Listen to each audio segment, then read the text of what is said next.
Assalamualaikum warahmatullahi wabarakatuh. Halo teman-teman sekalian, bagaimana kabarnya hari ini? Dalam rangka menyelesaikan tugas manajemen pemasaran yang diampu oleh Bapak Rahmat Soling SEMM. Nah, dalam video kali ini saya Amedia akan membahas tentang segmentasi pasar. Ketika mendengar istilah segmentasi pasar, apa saja sih yang muncul di pikiran teman-teman? Mungkin sebagian dari teman-teman istilah tersebut terdengarnya masih asing di telinga teman-teman.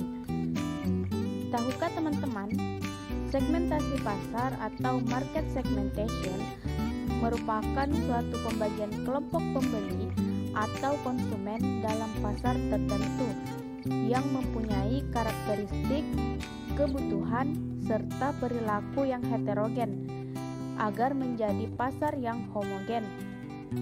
Di dalam suatu perusahaan sendiri, segmentasi pasar menjadi suatu strategi guna mengenal minat serta kebutuhan konsumen di dalam pasar tertentu sehingga mampu menciptakan suatu produk baru atau product diversification yang sesuai kebutuhan dan minat konsumen tersebut.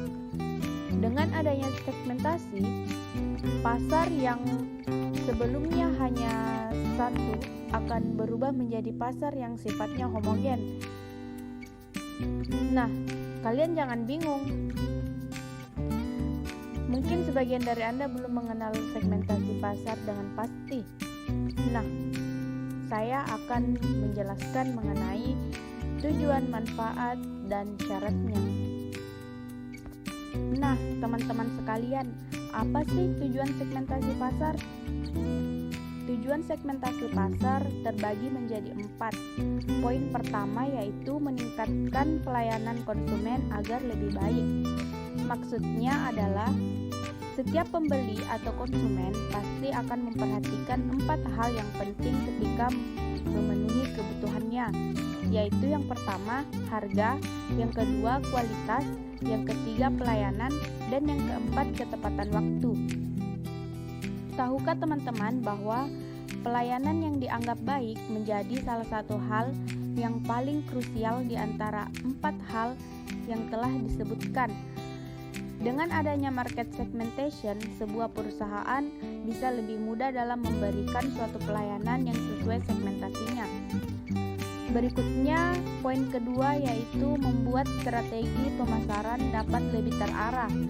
Nah, dengan adanya market segmentation, strategi pemasaran pasar homogeni bisa lebih terarah, termasuk ketika menyusun harga, produk, dan distribusi serta promosi. Selain itu, dengan adanya segmentasi pasar, pengelompokan pasar sebuah perusahaan bisa lebih terarah, termasuk dalam mengarahkan dana serta usaha ke pasar yang lebih menguntungkan. Selanjutnya, poin yang ketiga, dapat digunakan untuk merencanakan bisnis dan mengevaluasi target. Dengan adanya segmentasi pasar, sebuah perusahaan bisa melakukan evaluasi terhadap seluruh kegiatan pemasaran sebelumnya.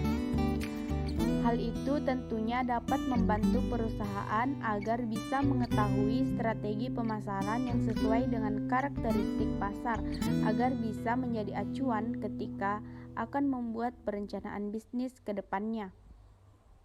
Selanjutnya, poin keempat, dapat mengenal kompetitor. Nah, sesudah perusahaan memahami pembeli yang ada pada segmen pasar, selanjutnya perusahaan juga bisa mengenal siapa saja yang termasuk kompetitor di sebuah segmen yang sama. Selain itu, aktivitas kompetitor juga bisa diketahui oleh perusahaan. Dengan demikian, maka perusahaan bisa mencontoh dan mempelajari strategi pemasaran yang dilakukan oleh kompetitor tersebut agar bisa mengambil perhatian konsumen. Tahukah teman-teman bahwa segmentasi pasar mempunyai manfaat bagi perusahaan? Ada beberapa manfaat bagi sebuah perusahaan. Yang pertama, ide pemasaran suatu perusahaan lebih terarah. Dengan adanya market segmentation, maka sebuah perusahaan dapat mempunyai ide serta bisa menerapkan ide pemasaran tersebut agar lebih terarah. Yang kedua, membantu perusahaan dalam mengatur produk. Manfaat yang kedua yaitu perusahaan akan lebih terbantu untuk mengatur produk agar menjadi lebih baik kualitasnya. Yang ketiga, membantu perusahaan mendapatkan pasar segmentasi. Pasar bisa bermanfaat bagi perusahaan agar mendapatkan peluang pasar yang baru dengan cara mengetahui serta membandingkan. Yang keempat, yaitu memudahkan perusahaan untuk mengatur budget. Manfaat segmentasi pasar selanjutnya yaitu dapat memudahkan perusahaan untuk mengatur budget perusahaan secara efisien dan efektif. Sebuah perusahaan bisa dengan mudah menyusun serta menggunakan budget perusahaan agar lebih teratur. Yang kelima, meningkatkan daya tarik konsumen. Dengan adanya segmentasi pasar, sebuah perusahaan tentu dapat meningkatkan daya tarik konsumen atau pembeli ketika memasarkan produknya. Dan yang terakhir, yang keenam, memperoleh posisi yang menguntungkan.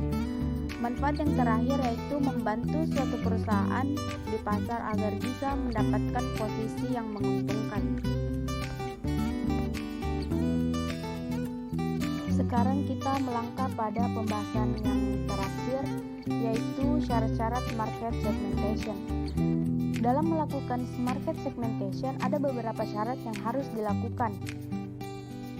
Yang pertama, bisa diukur.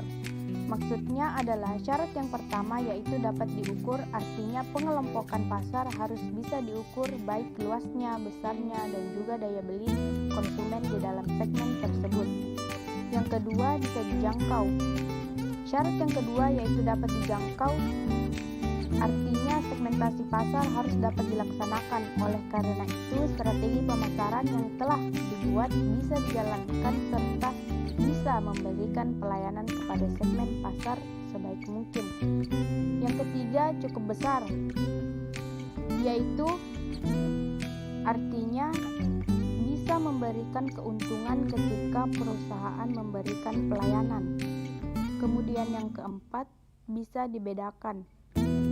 Segmentasi pasar harus bisa dibedakan atau differentiable. Maksudnya segmen yang telah dikelompokkan tersebut harus bisa dibedakan secara jelas. Kemudian yang kelima, bisa dilaksanakan.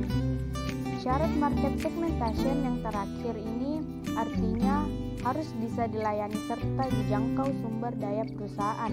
Ketika melakukan sebuah segmentasi pasar, ada beberapa dasar yang dalam pelaksanaannya, seperti demografis, di mana dasar dari pengelompokan pasar meliputi usia, jenis kelamin, pendidikan, pekerjaan, penghasilan, ras, agama, dan sebagainya.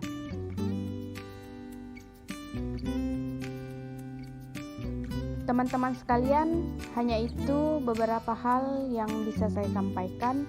Sebelumnya saya mohon maaf yang sebesar-besarnya kepada teman-teman sekalian apabila di dalam penyampaian tadi mungkin ada kesalahan kata. Semoga apa yang saya sampaikan bermanfaat untuk teman-teman sekalian. Wabillahi taufiq wal hidayah. Wassalamualaikum warahmatullahi wabarakatuh.